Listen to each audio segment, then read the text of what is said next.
Olá, e esse é Diego News, o seu resumo de notícias no mundo dos vinhos e bebidas, e vamos às principais notícias dessa semana. Pesquisadores do Texas se preparam para produzir o primeiro vinho de uvas feitas a partir de sementes, entre aspas, espaciais. Centenas de sementes foram enviadas pelos pesquisadores para a Estação Espacial Internacional, onde elas ficarão por 6 meses ali no espaço. E na volta essas sementes serão brotadas e as videiras vão crescer e daqui a uns 4, 5 anos serão produzidos vinhos a partir das uvas dessas videiras, que são sementes de diferentes variedades de uva. O objetivo dessa pesquisa é entender o efeito da radiação cósmica, que é muito mais presente, fora da atmosfera terrestre, no desenvolvimento e no surgimento de pequenas mutações nessas sementes, justamente para identificar as mutações positivas que possam surgir daí, levando a variedades ou a clones de videiras que sejam mais resistentes a doenças e às intempéries climáticas. Esse tipo de prática já é recorrente em estudos agronômicos, de mandar sementes para o espaço, para a estação espacial, para que, sob o efeito da radiação, possam surgir essas pequenas mutações e que esse estudo possa ser levado à frente. Como eu disse, as sementes estão lá na estação espacial, vão ficar lá num total de 6 meses, e a expectativa é que nós tenhamos vinhos produzidos a partir delas em alguma coisa entre 4 e 5 anos.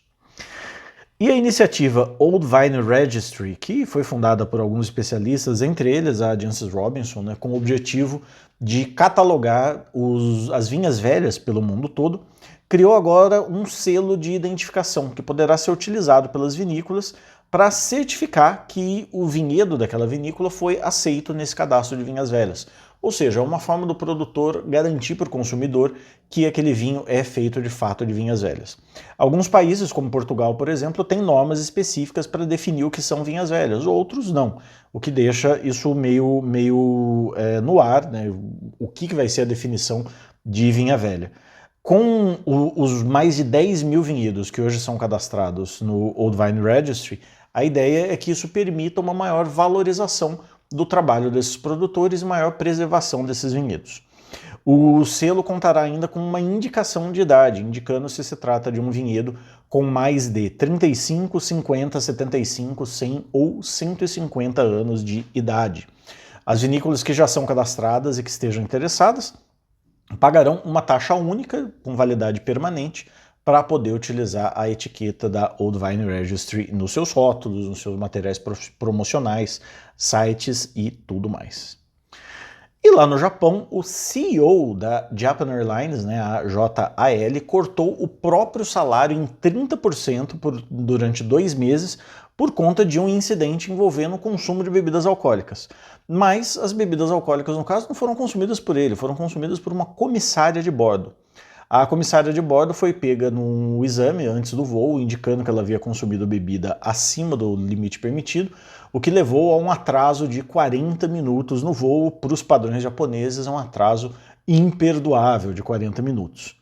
O caso levou a reprimendas governamentais por conta do ocorrido e fez com que a Japan Airlines reduzisse o salário não só do CEO, mas de dezenas de executivos por alguns meses, como uma forma de manifestar a sua responsabilidade pelo ocorrido.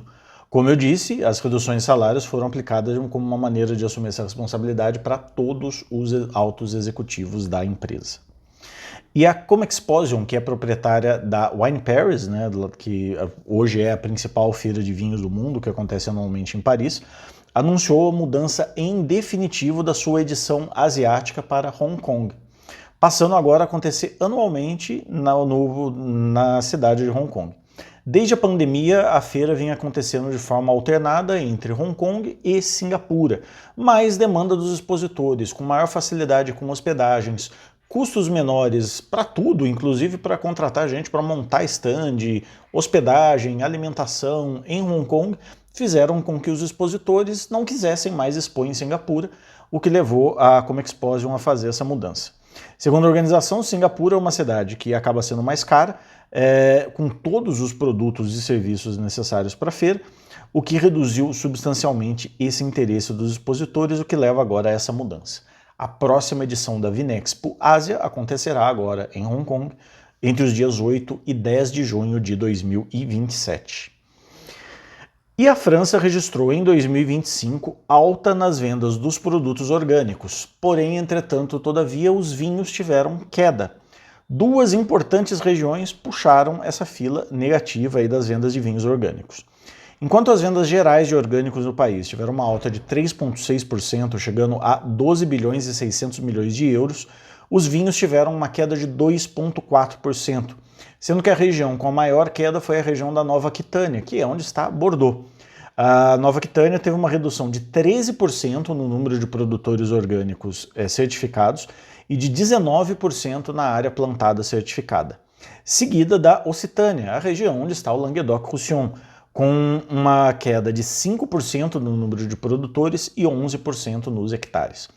Os dados da Occitânia, em particular, chamam mais atenção, por se tratar de uma região de clima quente e seco, onde a produção orgânica é relativamente mais simples, mais fácil.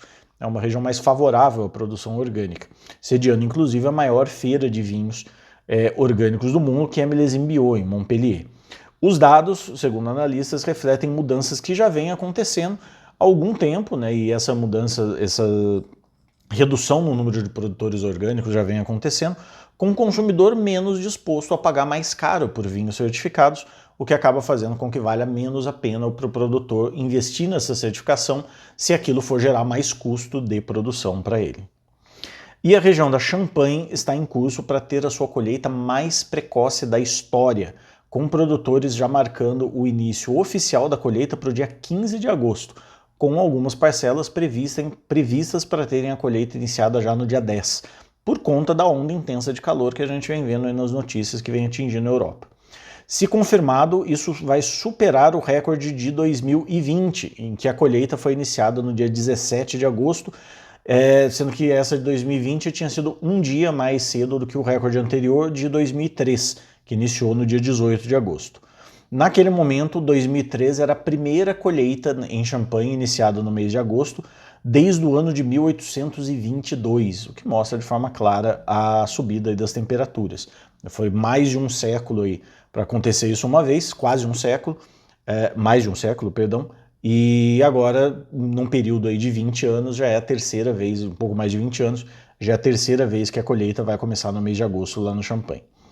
Na hipótese remota de um julho de temperaturas mais baixas, né, julho e agosto com temperaturas mais baixas, a colheita pode ter o seu início adiado, mas para no máximo 28 de agosto. E uma vinícola italiana teve 3.000 garrafas avaliadas em centenas de milhares de euros roubadas de seus armazéns no Piemonte. A Banfi, que é mais famosa pelo seu Brunello, mas que produz vinhos também no Piemonte, teve 3.000 garrafas dos seus espumantes da DOC G Alta Langa roubadas na noite do dia 28. Dos rótulos, são 3 rótulos principais que foram roubados, que é o Cuvée Aurora, o Cuvée Aurora Rosé e o Riserva Centimesi. Porta-vozes da vinícola alegam que os ladrões estavam bem informados, sabiam exatamente o que estavam procurando, levaram pallets inteiros desses vinhos, mas informam que tem um sistema de rastreio com número de código, com um código em todas as garrafas, que permite rastrear esses vinhos, o que eles esperam que torne mais difícil a venda irregular das garrafas roubadas. Mas, de qualquer forma, a Banfi alertou seus parceiros e consumidores em todo o mundo para ficarem de olho em eventuais ofertas inusuais nos seus espumantes do Piemonte. E ainda na Itália, dessa vez, ao invés de criar uma nova DOC para se somar a centenas e centenas de DOCs do país da bota, a Itália iniciou o processo para encerrar uma. Autoridades italianas iniciaram um processo para o cancelamento da DOC Bianco Capena, simplesmente pela falta de vinho. Bianco Capena não produz vinho, não vende uma garrafa de vinho há pelo menos 7 anos. A DOC Bianco Capena fica ali no nordeste de Roma, bem próxima de Roma, na região do Lásio. Foi criada em 1975 e as suas normas prevêem a produção de vinhos brancos a partir das castas Trebbiano e Malvasia, sendo que a Trebbiano precisa compor no mínimo 25% do corte, nas categorias Normale e Superiore. Porém, com mais de 7 anos sem venda da DOC, surgiu a iniciativa para o encerramento da mesma, o que na prática encerraria a proteção da marca aos olhos da União Europeia, né? Então a marca Bianco Capena, qualquer vinícola, qualquer empresa em toda a União Europeia poderia registrar essa marca. A União Europeia tem como um dos critérios para a existência das denominações de origem protegidas, não só de vinhos, mas de outros produtos também, a produção contínua. Esses produtos têm que ser continuamente produzidos, vendidos, o que não tem sido o caso aqui nessa DOC italiana. Esse caso vai para cancelamento, mas a Itália tem várias outras DOCs e DOCGs de produção muito pequena e que a gente não encontra em lugar nenhum fora ali da região, mas que os italianos entendem que vale a pena a preservação daquele patrimônio histórico. No caso aqui do Bianco Capena, não vai ser o caso. E essas foram as principais notícias dessa semana. Obrigado por assistir, compartilhe esse boletim, deixa aqui o seu comentário e na semana que vem nós voltamos com mais um Diego News.